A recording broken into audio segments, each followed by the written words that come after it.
ബീഹാർ തെരഞ്ഞെടുപ്പ് ഫലം ഇന്ത്യൻ രാഷ്ട്രീയത്തിൽ തന്നെ അപൂർവങ്ങളിൽ അപൂർവമാണ്. ശക്തമായ പോരാട്ടം നടന്നുവെന്ന് ഏവരും വിശ്വസിച്ച ബി അണികൾ മുന്നറിയിപ്പ് നൽകിയ പോരാട്ടത്തിൽ പക്ഷേ ഇന്ത്യ സഖ്യം വീണടിയുകയായിരുന്നു. 50 സിറ്റിംഗ് സീറ്റുകൾ നഷ്ടമായ RJD 25 സീറ്റിലേക്ക് ഒതുങ്ങുകയായിരുന്നു. അത്രമാത്രം തിരിച്ചടി ലഭിക്കാൻ എന്ത് തെറ്റായ നടപടിയാണ് തങ്ങളുടെ ഭാഗത്തു നിന്ന് ഉണ്ടായതെന്ന ചിന്തയിലാണ് RJD നിൽക്കുന്നത്. ഇതിന് പിന്നാലെ സ്വകാര്യ ഏജൻസികളെ കൊണ്ട് നടത്തിയ പ്രാഥമിക അന്വേഷണത്തിൽ ചില ഞെട്ടിക്കുന്ന വിവരങ്ങളാണ് RJD കണ്ടെത്തിയിരിക്കുന്നത്. ഈ തെളിവുകളുമായി സുപ്രീം കോടതിയെ സമീപിക്കുമെന്ന് RJD നേതാവ് തേജസ്വി യാദവ് പറയുന്നുണ്ട്.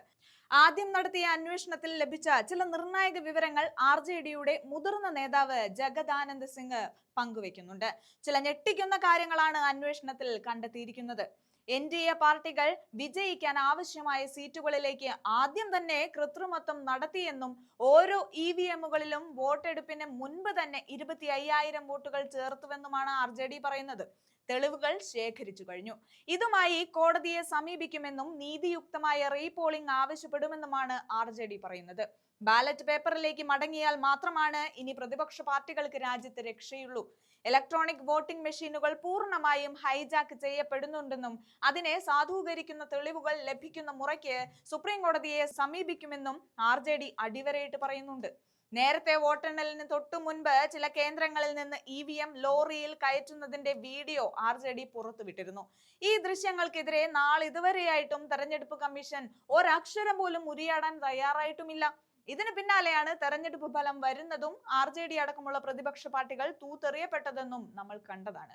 ഇതിൽ RJDയുടെ പതനമാണ് ഏറെ ഞെട്ടിച്ചത്. ബീഹാർ രാഷ്ട്രീയത്തിൽ മഹാഗഡ്ബന്ധൻ സഖ്യത്തിന്റെ ആണിക്കല്ലായിരുന്നു RJD. 2020 ഏറ്റവും വലിയ ഒറ്റകക്ഷിയായ RJDയുടെ പതനം ആരെയും നടുക്കുന്നതാണ്. പാർട്ടിയുടെ ചരിത്രത്തിലെ ഏറ്റവും വലിയ രണ്ടാമത്തെ തോൽവിയുടെ വക്കിലാണ് അവർ എന്നതാണ് 2025 നിയമസഭാ തെരഞ്ഞെടുപ്പിന്റെ ബാക്കി പത്രം. 2010 നിയമസഭാ തെരഞ്ഞെടുപ്പിൽ 22 സീറ്റുകളിൽ മാത്രമാണ് RJDക്ക് ജയിക്കാനായത്. അതിന് സമാനമായ വൻ പരാജയമാണ് ഇക്കുറി നേരിട്ടത്. അതിന് തൊട്ടു മുൻപ് ലാലു പ്രസാദ് യാദവിന്റെ ഭാര്യ റാബറി ദേവിയായിരുന്നു മുഖ്യമന്ത്രി. സർക്കാരിനെതിരെ ശക്തമായ ജനവികാരം ഉണ്ടായിരുന്ന അക്കാലത്ത് പോലും 50-ന് മുകളിൽ സീറ്റ് നേടാൻ RJDക്ക് കഴിഞ്ഞിരുന്നു. 1997 ലാലു പ്രസാദ് യാദവിന്റെ നേതൃത്വത്തിൽ രാഷ്ട്രീയ ജനതാദൾ പാർട്ടി രൂപീകൃതമായത്. പിന്നീട് കേന്ദ്ര റെയിൽവേ മന്ത്രിയായി തിളങ്ങിയപ്പോഴും കാലിത്തീറ്റ, കുംഭകോണം പോലുള്ള അഴിമതി കേസുകളുടെ കറ അദ്ദേഹത്തെ വിടാതെ പിന്തുടർന്നു. 2025 വരുമ്പോൾ NDA സഖ്യം 200-ന് മുകളിൽ സീറ്റുകൾ നേടുമ്പോൾ RJD 25ഓളം സീറ്റുകളിലേക്ക് ഒതുങ്ങുകയാണ് ചെയ്യുന്നത്. എന്നാലും RJDയുടെ വോട്ട് ഷെയർ പരിഗണിക്കുമ്പോൾ പലയിടത്തും മികച്ച പോരാട്ടം കാഴ്ചവെച്ചുവെന്ന് വ്യക്തമാണ്. ഇത്തവണത്തെ രാഷ്ട്രീയ പാർട്ടികളിൽ ഏറ്റവും അധികം വോട്ട് ഷെയർ നേടിയ പാർട്ടിയും RJD ആണെന്ന് കണക്കുകൾ സൂചിപ്പിക്കുന്നുണ്ട്.